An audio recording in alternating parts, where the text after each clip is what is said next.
ba? Parang hindi siya maganda na ang daming print. Iba-iba yung mga print, di ba? Lahat pala tayong lahat.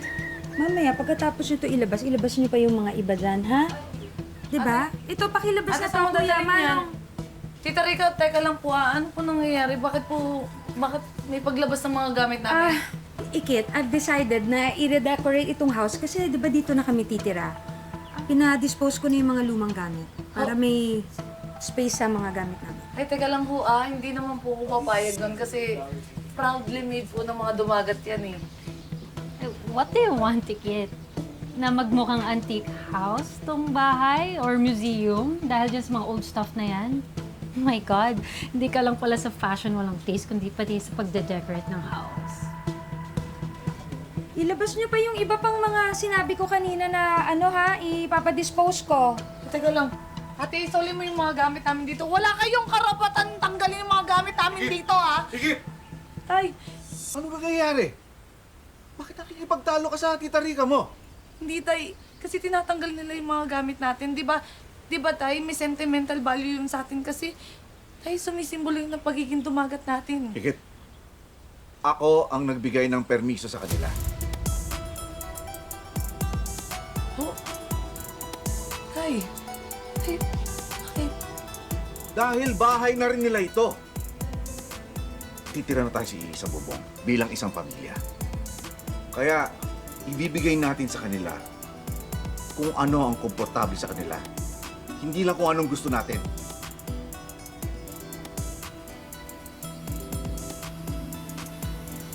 Kit, huwag mo nang uulitin na pinagtatakasan mo ng boses ang tita Rica mo.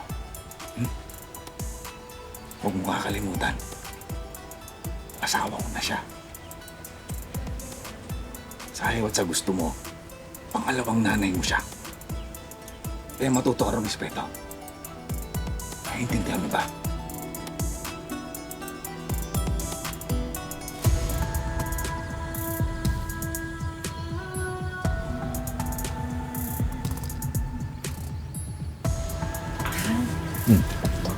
Mas maganda siguro bawasan na natin ito para hindi masyadong overly medyo mas plain yung wall. Hindi masyadong magulo tignan. Ganda. Yes, Mr. Chua. I hope that you will reconsider your decision. No, the changes that we made will not have a major effect in achieving the objectives of the resort. Yes, I hope that you will still stay on board. Please, Mr. Chua? Okay. I understand. Thank you.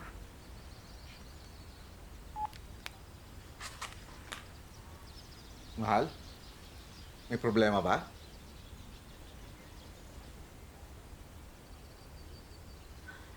Pangalawang investor na kasi yun na nag-pull out sa resort project.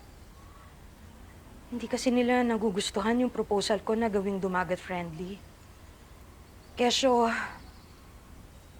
hindi daw cost-effective, kakainin daw yung profit. Hindi daw okay na mag-hire ako ng mga dumagat at magpatayo ako ng eskwelahan para sa youth community nyo.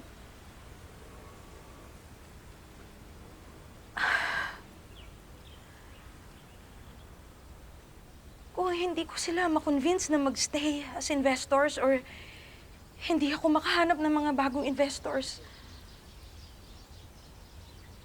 baka hindi na matuloy yung resort project.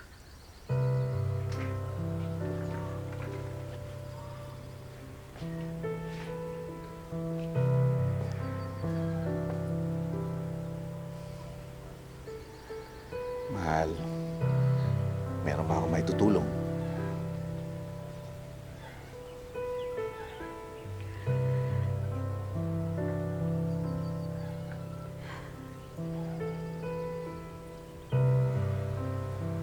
It's okay, mahal. Don't worry about it. Kung talagang wala akong makumbinsi ng mga investor, maglo-loan na lang ako siguro sa bangko. Okay lang kahit na mabaon ako sa utang. Matuloy lang yung resort project. Marami kasing mga kapwa mo tumagat ang umaasa dito.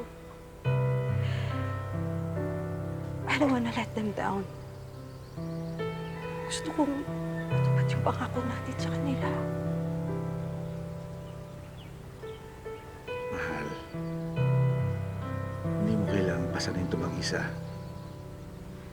Mag-asawa na tayo. Ang problema mo, problema ko na rin. Ha?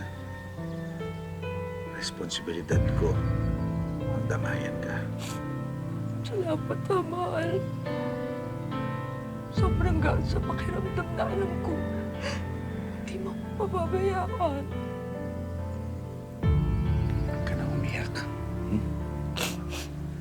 Gagawin ko ang lahat para siguradong masolve ang problema mo ito.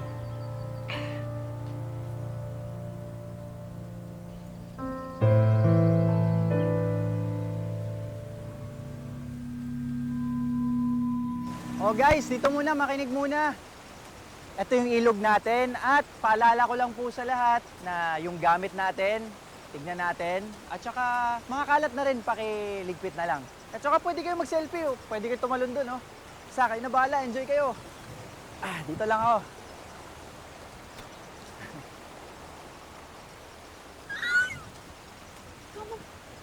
Oh my God, Besh! Tingnan mo tun! Alam mo, nilike ng AFAM na pinafollow ko yung profile ko sa Love Spark. Nang match na kami. Maniwala ka. Kakaririn ko na to. Tulungan mo ako dali. Ano kaya mag-get chat? Hi? Uy! Hello? Problema mo? Ba't parang Biyernes Santo ka na naman dyan? Okay lang. Parang hindi naman. Parang fake news, Day. Alam mo yung sa mga ka-chat, parang kang poser sa pagiging okay mo. Anong problema? Nakakasar kasi bakla eh. Alam mo yung parang nasa ano ka? Nasa isang bahay ka, tapos kasama mo yung mga taong hindi mo naman kasundo, pero kailangan mong pakisamahan. Ganun. Sabi ko na nga ba, imbiyar na ka na naman dyan sa stepmother at saka stepsister mo. Bakla ang masaklap kasi doon. Yung nag-iisang taong akala kong masasandalan ko. Sama yung loob sa akin. Medyo matindi pa. Yung parang sila na lang yung pamilya tapos hindi na ako kasali.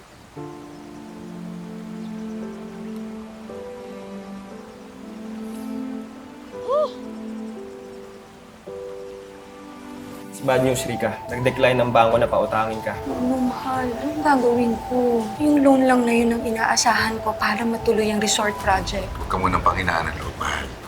Sigurado makakahanap pa tayo ng ibang paraan. May naisip naman ako solusyon. Naisip ko na ibenta yung mga pag-ahari kong lupa. Tapos ipahiram ko yung pera kay Rika. Para matuloy lang yung resort project. Sigurado mo muna iisipin mong yan. Tanda mo, nakatakdang magmana si Ikit ng lupang yon.